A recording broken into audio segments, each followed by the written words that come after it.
July the 17th, 1918. The wheel had come full circle. Once again, as in 1914, all the war, all its potential, all its hopes and fears and deceitful promises was centered on the river Marne. And on the Marne, the war had reached a brief moment of equipoise.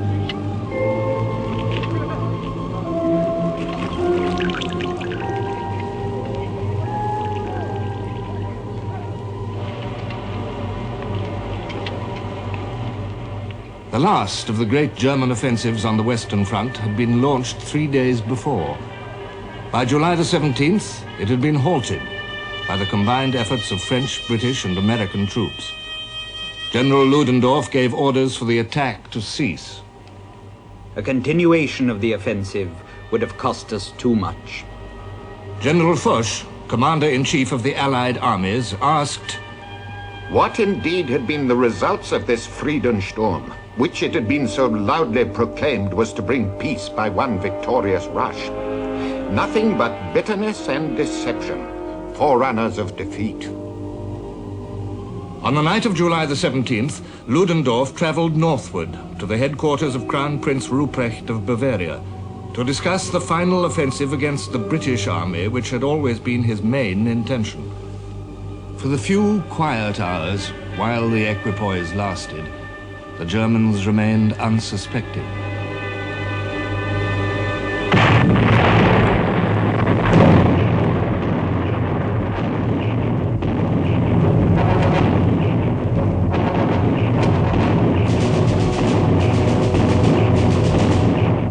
Field Marshal von Hindenburg described their awakening.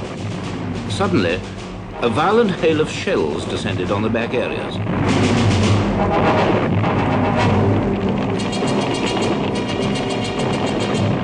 The enemy was undoubtedly attacking on the whole front from the Aisne to the Marne.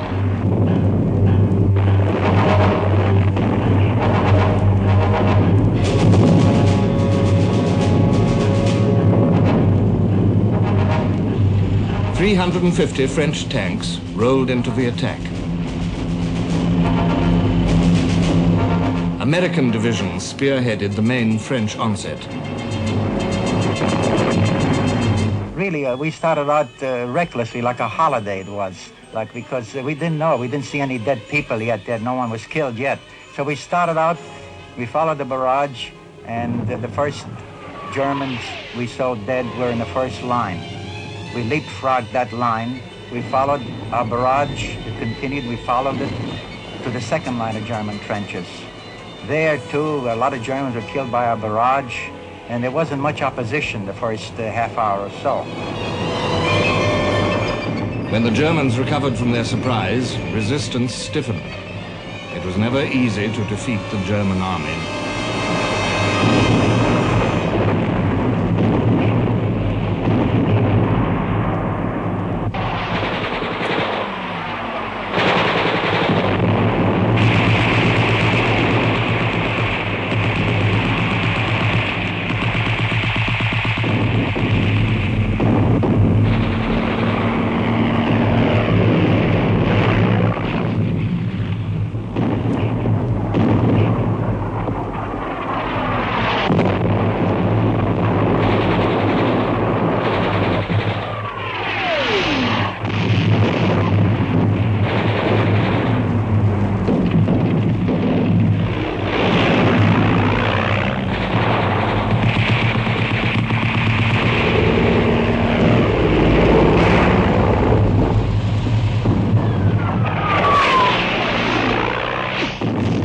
On July the 29th, Mangin wrote, the struggle is very hard. We've had some success, but the Boche is holding firmly onto the swing door, which I'm trying to close.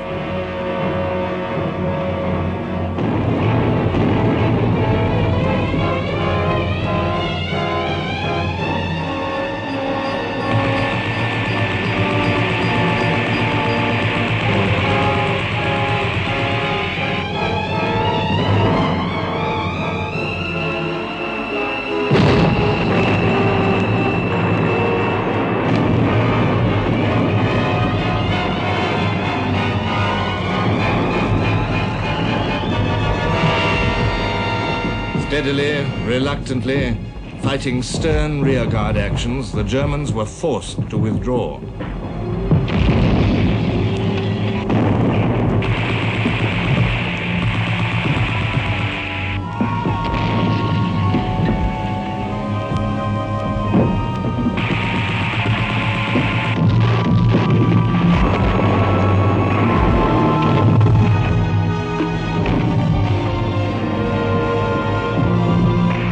Once again, the tide had turned. Once again, the German army was retreating from the River Marne.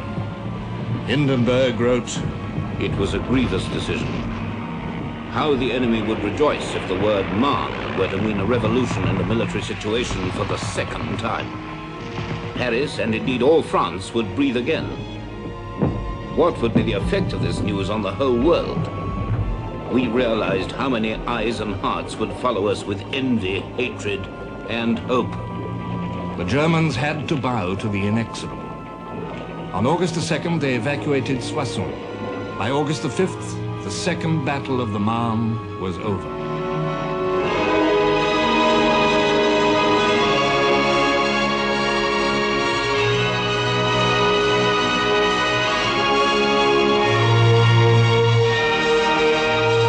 The Allies had taken over 29,000 prisoners and nearly 800 guns.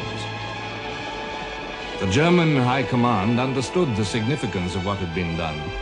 In Ludendorff's words, The attempt to make the Entente incline to peace by means of German victories before the arrival of the American reinforcements had failed. The impetus of the army had not sufficed to deal the enemy a decisive blow before the Americans were on the spot in considerable force. It was quite clear to me that our general situation had thus become very serious. what would be the effect of this news on the whole world, asked Hindenburg. This indeed was a key question. In France, a great surge of relief greeted the retreat of the German armies and the removal of the threat to Paris.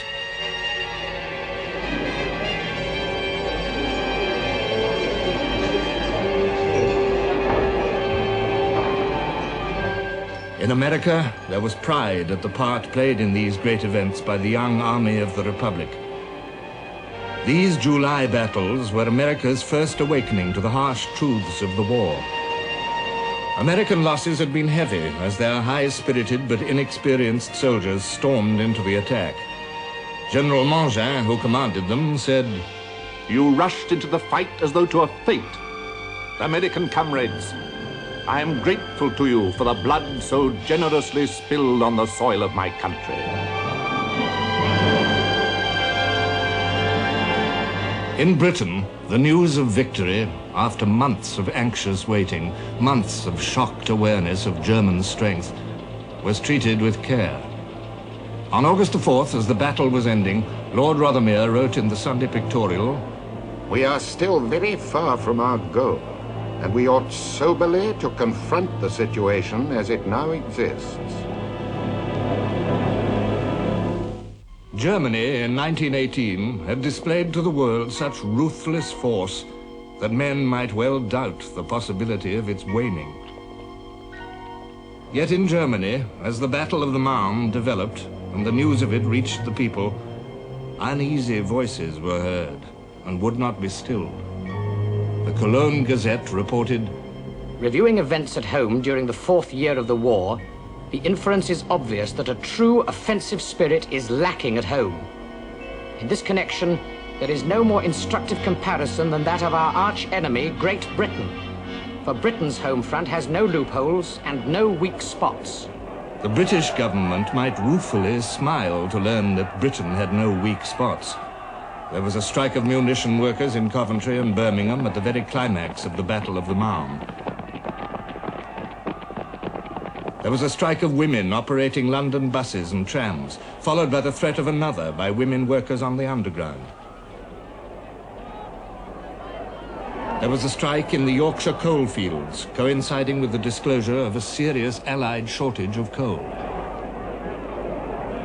There were searching queries by an ex-minister, Lord Lansdowne, about the very object of the war itself.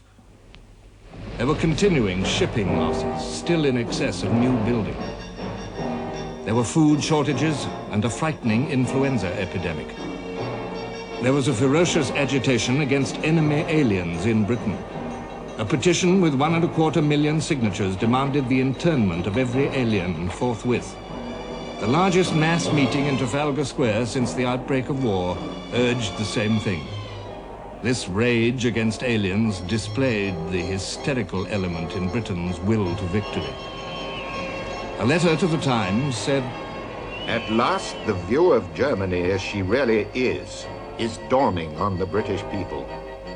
They are beginning to think that with a nation so polluted and polluting, whose ideals are so false, and whose human feeling is so dead, no people acknowledging the morals of Christianity or even of civilization ought, as it values its own soul, to have truck or dealing or even speech.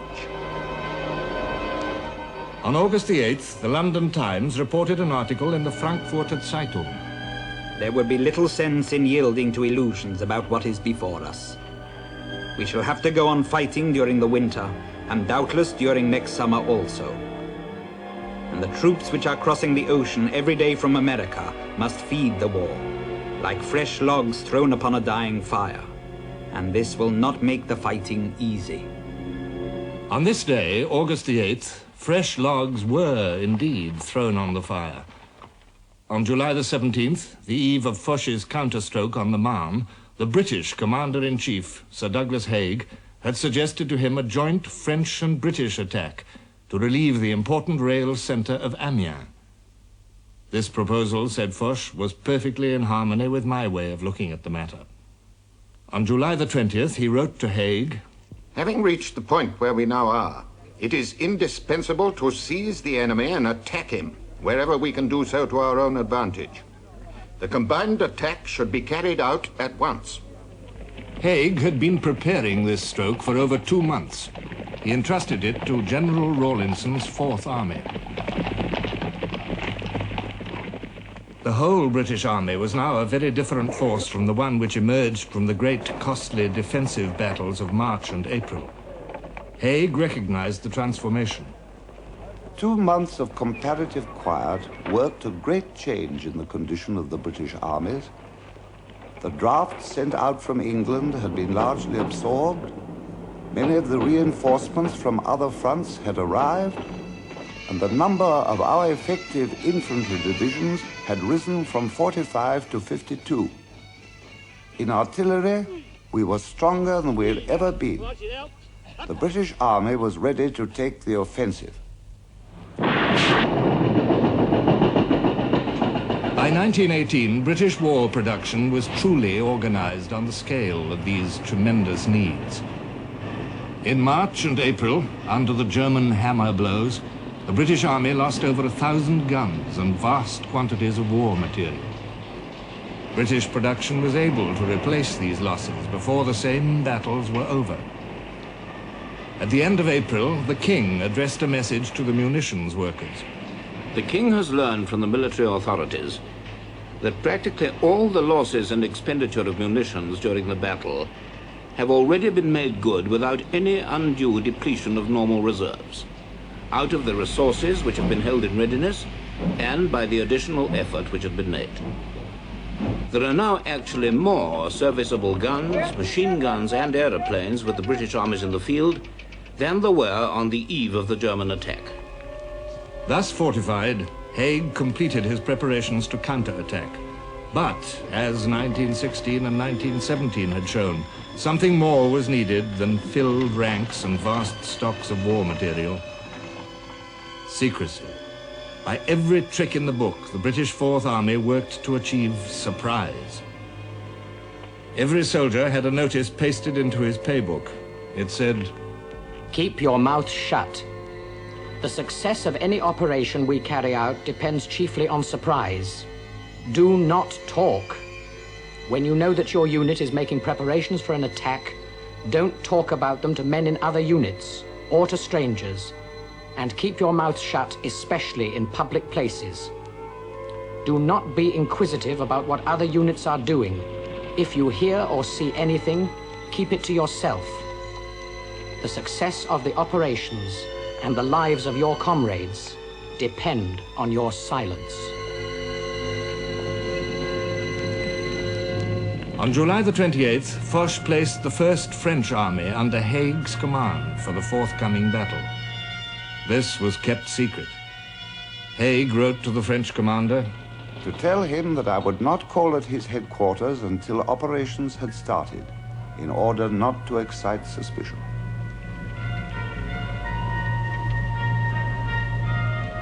Behind the Australians was massed another formidable fighting unit, the Canadian Corps, nearly 100,000 strong. This too was kept secret. Behind them all, to exploit a success, the Cavalry Corps was brought in, with over 15,000 horses to hide on the empty Somme uplands.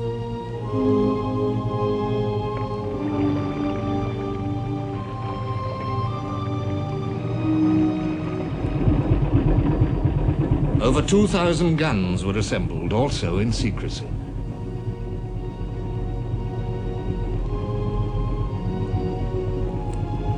And since this was 1918 and a different style of war, Rawlinson had under his command, silently gathered, some 800 aircraft and 534 tanks.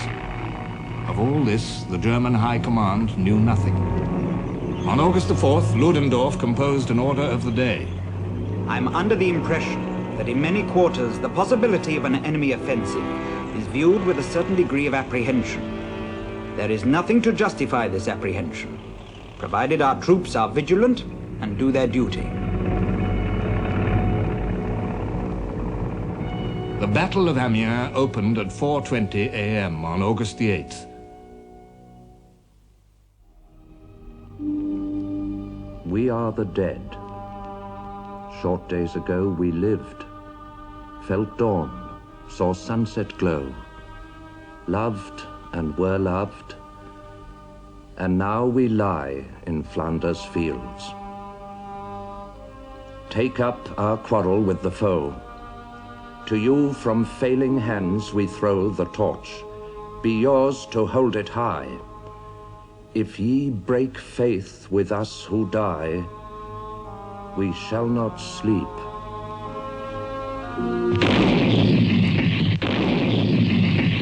O guns, fall silent till the dead men hear above their heads the legions pressing on.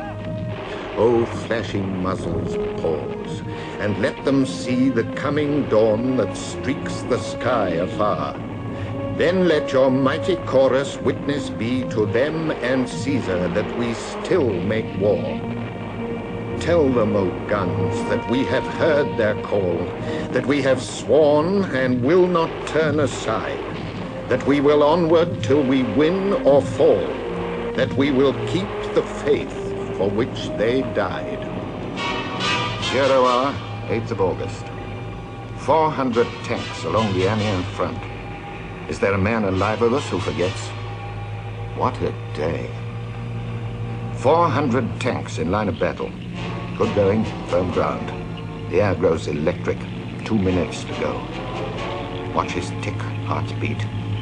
1 minute to go. Then the whole world upheaves.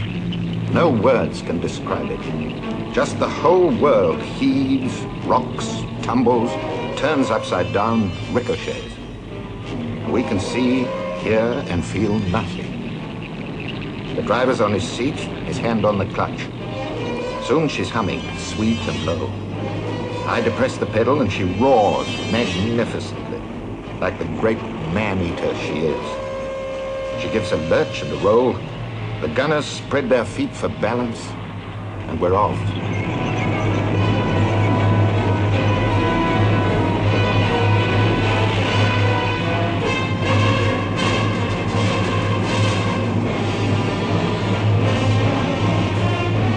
The going was marvelous. The grass was just like you'd put in your front garden, just like a bit of Cumberland turf. It was springy. You felt you were in for a joyride.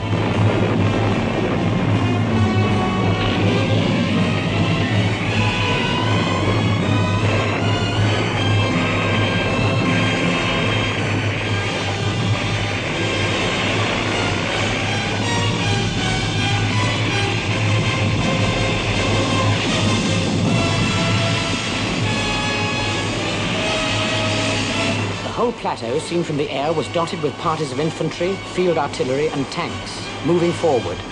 Staff officers were galloping about, many of them riding horses in battle for the first time. No enemy guns appeared to be firing, and no coordinated defense was apparent.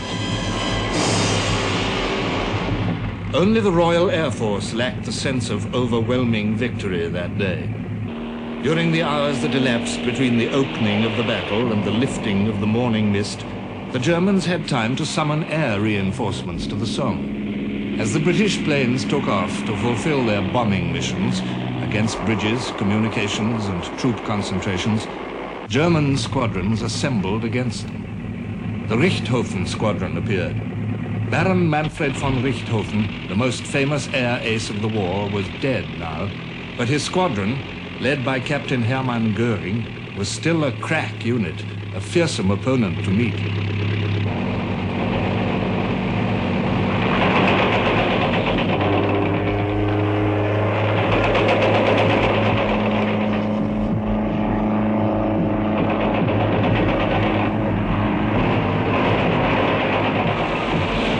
The Royal Air Force lost 44 machines in battle, and 52 more were wrecked.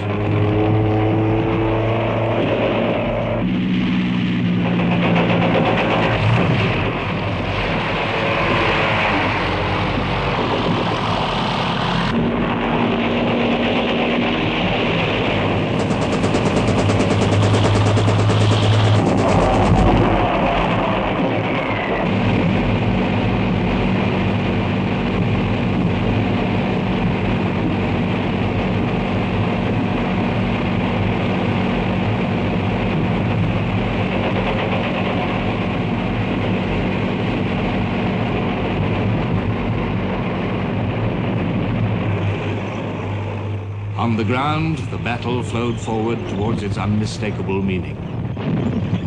The tanks were going forward and taking position after position, the infantry following up behind, and even all the Germans brought their artillery out of their pits. It was of no avail that the Australians got all round them. While this was taking place, the horse artillery galloped into action. And in the meantime, German prisoners were coming up, but it was a morning of victory. You could feel the hair prickling up your spine with excitement because we knew that that was going to be the end of the war.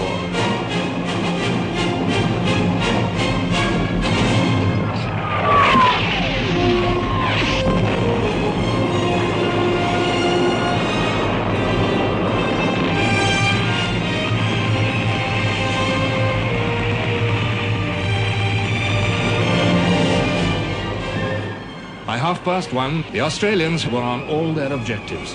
They had captured over 7,800 prisoners and 173 guns. The Canadians made the deepest advance, nearly 8 miles, and took nearly 5,000 prisoners. Altogether, the British and French armies captured some 15,000 Germans that day. Was this the reward, at last, of patient years of endeavor? Was this what Vimy might have been, what Messines should have been, what Cambrai could have been? Field Marshal Haig wrote, "The situation has developed more favorably for us than I, optimist though I am, had dared to hope." Ludendorff wrote, August the 8th was the black day of the German army in the history of this war. This was the worst experience that I had to go through.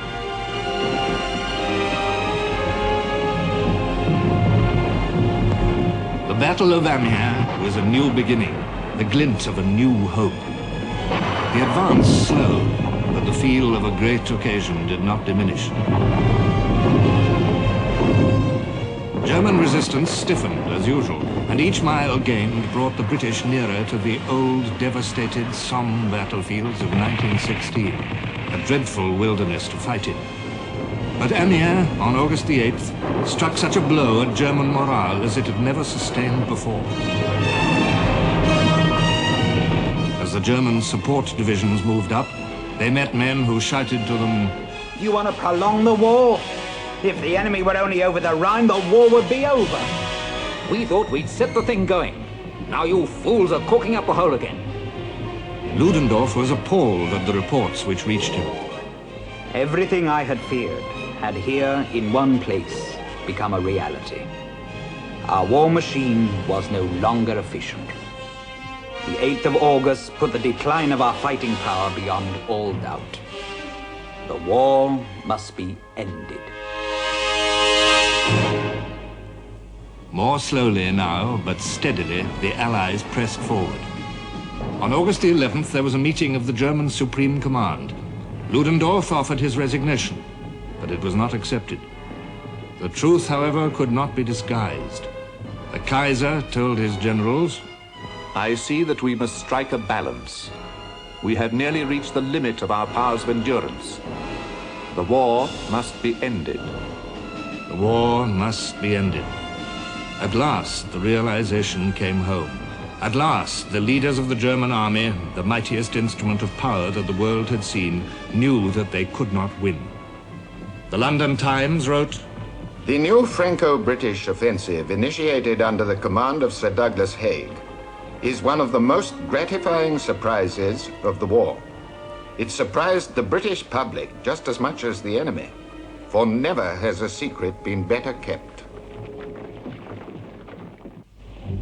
Daunted by the collapse of so many false hopes in years past, the British public only hesitatingly comprehended what its army had achieved. In Germany, and among her weakened and wearied allies, realization came more swiftly. A Vienna paper wrote, The German retreat on the Marne concerns us just as much as if our own troops had been fighting there. And the beating hearts with which we follow the news of the battle at Amiens are inspired by our comprehension of the extent to which our destiny is interwoven with these events. Austria needed peace, Bulgaria needed peace, Turkey needed peace. Now Germany was learning that she too needed peace. But what sort of peace? The voice of the Junker insisted, I should like to say to our people, do not lose your nerves. Do not become sentimental. Show a hard face to your enemies and say plainly to them that you need this and need that, and therefore will keep that much of what you have taken from them, because you are the conquerors. Germany began to learn that there could be no negotiating of peace, no compromise accommodation. The righteous wrath of the American people, embodied in President Wilson, the determination of Britain, passionately asserted by Lloyd George, would not contemplate such a thing. And Clemenceau had spoken for France. I, gentlemen, I wage war. In domestic policies I wage war. In foreign policies I wage war. Always, everywhere, I wage war. And I shall continue to wage war until the last quarter of an hour. How long, O Lord, how long before the flood of crimson welling carnage shall abate? From sodden plains in west and east, the blood of kindly men streams up in mists of hate, polluting thy clean air. And nations great in reputation of the arts that bind the world with hopes of heaven sink to the state of brute barbarians, whose ferocious mind gloats o'er the bloody havoc of their kind, not knowing love or mercy. Lord, how long shall Satan in high places lead the blind to battle for the passions of the strong? Peace was still a distant vision in August 1918. In the mood of all the warring nations, there was still a steep outstanding debt to be paid in blood and destruction. The fight went on. Marshal Foch, he became a Marshal of France on August the 6th, widened the battlefront southward, drawing in new French armies. Now Haig widened the British front of attack also. On August the 21st, his Third Army opened the Battle of Bapaume.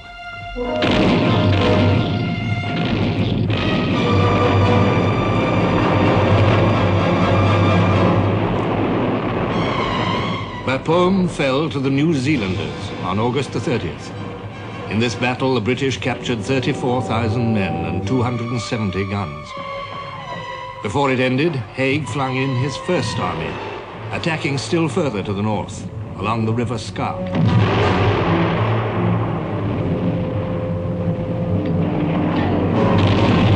Their fight produced 16,000 prisoners and 200 guns. And so into September, and yet another battle by the 4th and 3rd Armies. 12,000 prisoners and 100 guns. It was a majestic progress at last, after long years of waiting and enduring. But the cost was high for men who had fought so long. At home, the British people began to have the sense of victory. One by one, the headlines stilled their doubts. August the 23rd, new British advance. August the 24th, British front ablaze. August the 26th, pressing the advance. August 27th, battle front spreading. August the 28th, Allies sweep forward. August the 30th, the flowing tide. The Times commented, The arrival of our forces at Bapaume set the seal on a wonderful weekend and brought into view possibilities which were certainly not in sight a week ago. The Germans are retreating at such a pace that people are beginning to ask whether they'll be able to stand on the old Hindenburg line. The sense of victory gripped the Allied commanders. Haig told his generals, Risks which a month ago would have been criminal to incur ought now to be incurred as a duty. Yet there remained between the Allies and the growing vision of victory a great and formidable obstacle. The Hindenburg Line. Here, the German soldiers, dispirited, tired, gravely weakened in numbers, might be expected to make a stand and display again that stubborn courage in adversity which had sustained them so often before. As September drew to an end, it became clear that only the whole strength of the Allies on the Western Front could guarantee Germany's overthrow. Marshal Foch coined a slogan, Tout le monde à la bataille. Everyone go to it.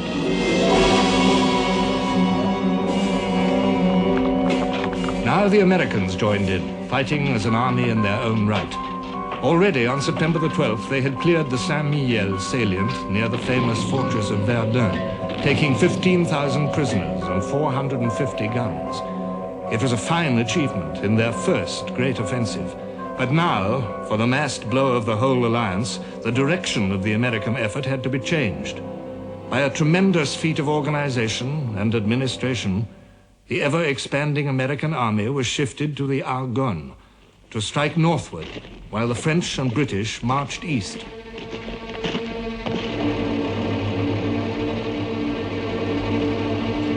And in the north, the Belgian army also would attack, beside the British Second Army, fighting under the orders of King Albert of the Belgians. By September the 26th, all was ready.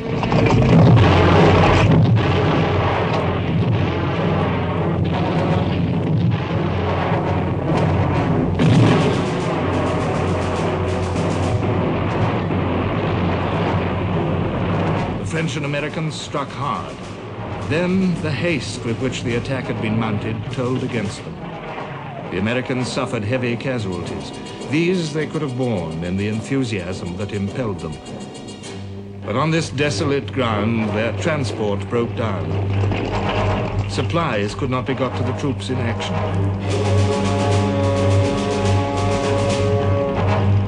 The wounded could not be removed. The American onslaught slowed and stopped. It didn't matter. On September the 27th, the British Third and First Armies struck at the Hindenburg Line itself and made a breach 12 miles wide and 6 miles deep.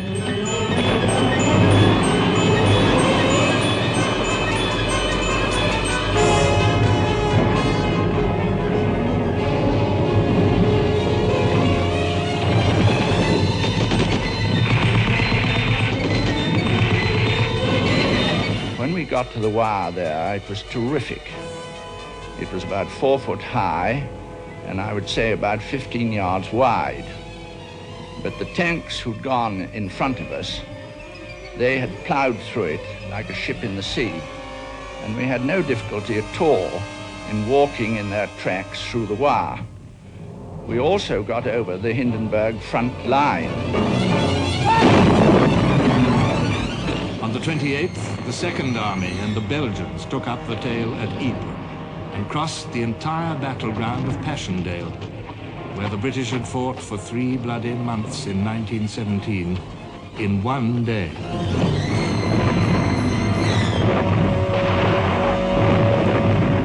And on that day, too, the Fourth Army, with Americans fighting beside the Australians, joined in to the south. In obstinate rearguards and heroic groups, parts of the German army continued to battle on by virtue of soldierly instinct and tradition. But other parts of it, chalked on the railway wagons that took them to the front, slaughter cattle for Wilhelm and Sons. Hindenburg wrote, What terrible demands were made in these few weeks on the physical strength and moral resolution of the officers and men of all the staffs and formations. The only order issued in many cases was simply, hold out to the last, hold out. What a renunciation after so many glorious days of brilliant victories. I was faced with the question, the worst of all questions, when must the end be? The end of slaughter, the end of lunatic damage, the end of hate. The end must be now, at once. But how could it be achieved? Victors and defeated alike met the problem with bewildered stares. War is easy to declare, but peace in 1918 was an elusive prize.